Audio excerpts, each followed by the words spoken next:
What a game at the Wells Fargo Center. Sixers Celtics game 4. James Harden really struggled in games 2 and 3, scoring 28 points combined. But he has a special guest, John Howe, student at Michigan State. He was paralyzed from the waist down in that East Lansing shooting on campus. Overtime we go, 26 seconds left. Embiid to Tatum, or I should say, Embiid to Harden, all alone in the corner. That would be the game winner for the Sixers. Embiid passing it out to Harden, who doesn't hesitate. We saw the heroics in game 1. Here he is again on the winning shot. Clock run down, so I just gave Joel space to do what he did. And he got so far in the paint that I feel like Jaylen Brown wanted to go help. So Joel made an unbelievable pass and, catch and shoot.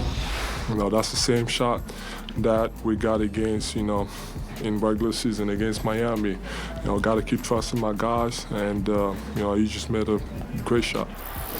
42 points, 9 assists, 8 rebounds, and giving the shoes to Hal after the game. Sixers tied up at 2. Doc, what'd you think about the beard? For a day and a half, James had to get himself back. No one did that but James. Film was great. We talked, and probably 15,000 other people probably talked to him. But James, I sent him a gospel song, which he'll tell you if you want, but before the game. And, the title of it was Do You Know My Name? And James Harden was James Harden tonight. Yeah, You Know My Name. It's a gospel song. And I'm like, all right, whatever. So I just tell my homies, let's play the song. And it's a 7-minute song, but it's like, I let the whole song play, and I'm like, all right, it got to be some kind of good juju in this song or whatever. However he's feeling, I want to feel like that. I guess it works, so whatever. And downloads are going up on Spotify. It's been a roller coaster series for Harden so far. After a 45-point performance in game 1, Harden shot under 20% in games 2 and 3, but bouncing back with another 40-point game on Sunday. Scored 13 of the Sixers' last 24 points, including the game-winning 3. Great to bring in our ESPN NBA analyst, Kendrick Perkins. So, Perk, let's start with the 76ers. James Harden, everyone has been saying it, didn't have a great game 2, didn't have a great game 3, but drops 42, including the overtime winner in game number 4. What changed for him on Sunday? Your guess is good as mine. I don't know. When it comes down to him and Anthony Davis, I can't figure it out, but I will say this.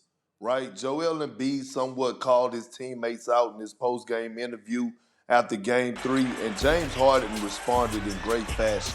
I thought he was aggressive, looking for his shot. He wasn't waiting on Joel Embiid. He wasn't waiting on Tobias Harris. But when James Harden is aggressive, no matter what he shoots from the field, it's great for the 76ers, and it's also great for Joel Embiid. He has to continue to play this way consistently. I don't know what got into him. Maybe it was Joel calling him out. Maybe Doc Rivers got on him. Or maybe it was the help of Joe Mazzulla. Today wasn't his best day. I thought at times he could have made adjustments. He could have went double-team Harden when he saw that he had it going. Or how about even calling the timeout? What you taking them home for? Call a timeout, manage the clock, get a couple plays in, get the ball into your best player's hands to finish the game off. But that's a different story.